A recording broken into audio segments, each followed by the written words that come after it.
WTC final absolute cinema എന്ന് പറഞ്ഞിരിക്കുന്നു. ഒരു രക്ഷയില്ല. ബോളർമാരും ഫീൽഡർമാരും ഡോമിനേറ്റ് ചെയ്യുന്ന 2 ദിവസം, ബാറ്റർമാരെ സൈഡിലോട്ട് ഒതുക്കി നിർത്തുന്ന ഒരു സാഹചര്യം.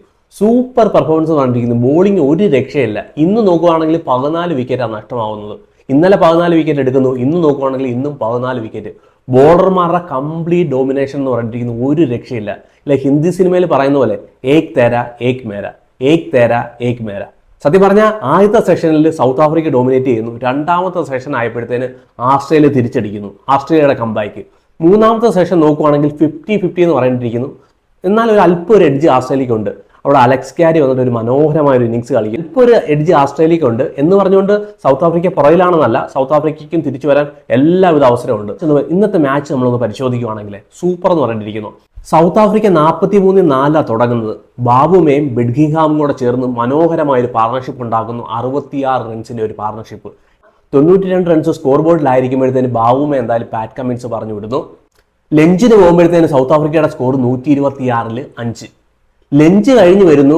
പാറ്റ് കമ്മിൻസ് സൗത്ത് ആഫ്രിക്ക തീർത്തെന്ന് പറഞ്ഞിരിക്കുന്നു. കേവലം 13 റൺസ് എടുക്കാനേ അവർക്ക് കഴിഞ്ഞുള്ളൂ. കേവലം 13 റൺസ്.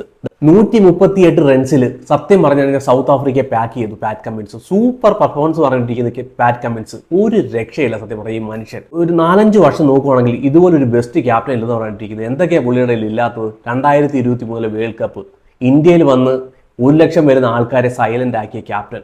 2023 WTC cup. സത്യം പറഞ്ഞാൽ ഈ പ്രാവശ്യം കപ്പടിക്കാനുള്ള എല്ലാ ചാൻസും ഉണ്ട് ആസ്ട്രേലിയക്ക്. നമുക്ക് കണ്ടറിയാം. നാളെ എന്തായാലും ഡിസൈഡ് ആവും സൗത്ത് ആഫ്രിക്ക ആണോ ആസ്ട്രേലിയ ആണോ എന്ന്. എന്ത് തന്നെയാലും ഫുൾ ഡോമിനേഷൻ എന്ന് പറഞ്ഞിരിക്കുന്നു. 6 വിക്കറ്റാണ് സത്യം പറഞ്ഞാൽ പാറ്റ് കമ്മിൻസ് വന്ന് എടുക്കുന്നത്. ആർക്ക് വിക്കറ്റ് ഒന്നും എടുക്കുന്നില്ല. എന്ന് ഏസിൽ കൂടി വിക്കറ്റ് ഒന്നും എടുക്കുന്നില്ല. സത്യം പറഞ്ഞാൽ അവരുടെ ബോഡി ലാംഗ്വേജ് നോക്കുകയാണെങ്കിൽ അവർ തളർന്നു തന്നെ പറഞ്ഞിരിക്കുന്നു. അല്പം ഒരു ടയർഡായിരുന്നു. പാറ്റ് കമ്മിൻസ് പറഞ്ഞു ഒരു കുഴപ്പമില്ല, നിങ്ങൾ അവിടെ റെസ്റ്റ് എടുത്തോ, ഞാൻ നോക്കിക്കോളാം. 6 വിക്കറ്റ് വേണമായിരുന്നു ആസ്ട്രേലിയക്ക്. ആ 6 വിക്കറ്റും പാറ്റ് കമ്മിൻസ് വന്ന് എടുത്തിട്ട് പോയെന്ന് പറഞ്ഞിരിക്കുന്നു. എന്തോ ഒരു മാജിക് സത്യം പറഞ്ഞാൽ ഈ പാറ്റ് കമ്മിൻസിന്റെ കയ്യിലുണ്ടെന്ന് പറഞ്ഞിരിക്കുന്നു. അതുപോലത്തെ ഒരു സൂപ്പർ സാധനം തന്നെ കേട്ടോ. ഒരു ബീസ്റ്റ് തന്നെ. ഒരു രക്ഷയില്ല. ലോർഡ്സിലെ ക്യാപ്റ്റന്മാരുടെ ബെസ്റ്റ് ഫിഗറാ ഇന്ന് പാറ്റ് കമ്മിൻസ് എറിഞ്ഞത്. 18 over 6 maiden 28 runs 6 wicket. Economy പരിശോധിക്കുകയാണെങ്കിൽ 1.58. അവിടെ നല്ലൊരു പാർട്ണർഷിപ്പ് ഡെവലപ്പ് ആവുമായിരുന്നു. ബാബുമേയും ബെഡ്ഗിംഗ്ഹാമും കൂടെ ചേർന്ന് ആ ഒരു പാർട്ണർഷിപ്പിനെ പൊളിച്ചു. അതുപോലെ തന്നെ ബെഡ്ഗിംഗ്ഹാമിന്റെ വിക്കറ്റ് എടുക്കുന്നു. സൗത്ത് ആഫ്രിക്കയുടെ ടേലൻഡർമാരെ പെട്ടെന്ന് തന്നെ പറഞ്ഞു വിട്ടെന്ന് പറഞ്ഞിരിക്കുന്നു. 138 റൺസിൽ പാറ്റ് കമ്മിൻസ് വന്നിട്ട് സൗത്ത് ആഫ്രിക്ക തീർത്തു എന്ന് പറഞ്ഞിരിക്കുന്നു. മനോഹരമായൊരു പെർഫോമൻസ്. ഈ മത്സരം ജയിക്കുവാണെങ്കിൽ അതിൻ്റെ എല്ലാ ക്രെഡിറ്റും സത്യം പറഞ്ഞ ക്യാപ്റ്റന് തന്നെ, പാറ്റ് കമ്മിൻസിന് തന്നെ. ഒരു രക്ഷയില്ല. മനോഹരമായൊരു പെർഫോമൻസ്. ആസ്ട്രേലിയ ബാറ്റ് ചെയ്യാൻ വരുന്നു. ആസ്ട്രേലിയ നോക്കുവാണെങ്കിൽ ഫസ്റ്റ് ഇന്നിങ്സിന്റെ അതേ തനി ആവർത്തനമായിരുന്നു സെക്കൻഡ് ഇന്നിങ്സിൽ. അതുപോലെ തന്നെ റബാഡ വരുന്നു. ഒരു ഓവറിൽ 10ാമത്തെ ഓവറിൽ കവാജയെ പറഞ്ഞു വിടുന്നു, ഗ്രീനെ പറഞ്ഞു വിടുന്നു. സത്യം പറഞ്ഞ കവാജയുടെ ഫോം കൺസേൺ തന്നെയാണെന്ന് പറഞ്ഞിരിക്കുന്നു. ഏകദേശം 20 ബോളോളാണ് കവാജ കളിച്ചത്. റൺസ് കണ്ടെത്താൻ കവാജയ്ക്ക് കഴിയുന്നേ ഇല്ലെന്ന് പറഞ്ഞിരിക്കുന്നു. അവിടെ കിടന്ന് തുഴയുന്ന ഒരവസ്ഥ. അതുപോലെ തന്നെ ഗ്രീൻ നമ്പർ 3ക്ക് പറ്റിയ ഒരു ബാറ്ററാണോ എന്ന് ആസ്ട്രേലിയക്കാർ തന്നെ പരിശോധിക്കട്ടെ. ഗ്രീനെ നമ്പർ 3 കൊണ്ടുവന്നു. അവിടെ ബാറ്റിംഗ് ഓർഡർ മൊത്തം ഷെഫിൽ ചെയ്തു. സാം കോൺസ്റ്റാസിനെ കളിപ്പിക്കാൻ പറ്റിയില്ല. സോ ഗ്രീനിന്റെ പെർഫോമൻസ് കണ്ടിട്ട് നമ്പർ 3ക്ക് പറ്റിയ ഒരു ബാറ്ററാണെന്ന് തോന്നുന്നില്ല. ഒരു നമ്പർ 5 നമ്പർ 6 പറ്റിയ ഒരു ബാറ്ററാണെന്നാണ് തോന്നുന്നത്. ന്യൂ ബോൾ കളിക്കാൻ ഗ്രീനെ കൊണ്ട് കഴിയുന്നേ ഇല്ലെന്ന് പറഞ്ഞിട്ടിരിക്കുന്നു. സോ അവിടെ നോക്കുവാണെങ്കിൽ ഫസ്റ്റ് ഇന്നിങ്സിന്റെ അതേ തനി ആവർത്തനം. റബാഡ വരുന്നു, 2 വിക്കറ്റ് എടുക്കുന്നു. ലുങ്കി നിങ്കിടി വന്ന് 3 വിക്കറ്റ് എടുക്കുന്നു. ജാൻസൺ വന്നിട്ട് 1 വിക്കറ്റ് എടുക്കുന്നു. മുൾഡർ വന്നിട്ട് 1 വിക്കറ്റ് എടുക്കുന്നു. ആസ്ട്രേലിയയെ ഒതുക്കിയെന്ന് പറഞ്ഞിരിക്കുന്നു ഒരു സൈഡിലോട്ട്. ആണെങ്കിൽ ഒരു സമയത്ത് ആസ്ട്രേലിയ ഒരു 150 റൺസിന്റെ ലീഡെങ്കിലും എടുക്കുമെന്ന് ഒരു സംശയമായിരുന്നു. എന്നാൽ അവിടെ അലക്സ് ക്യാരി വന്നിട്ട് മനോഹരമായ ഒരു ഇന്നിങ്സ് കളിച്ചു എന്ന് പറഞ്ഞിരിക്കുന്നു. മാച്ചിനെ ആസ്ട്രേലിയയുടെ കയ്യിലോട്ട് കൊണ്ട് കൊടുത്തു എന്ന് പറഞ്ഞിരിക്കുന്നു. അല്പമെങ്കിലും അലക്സ് ക്യാരി വന്നിട്ട് അവിടെ 43 റൺസ് എടുക്കുന്നു.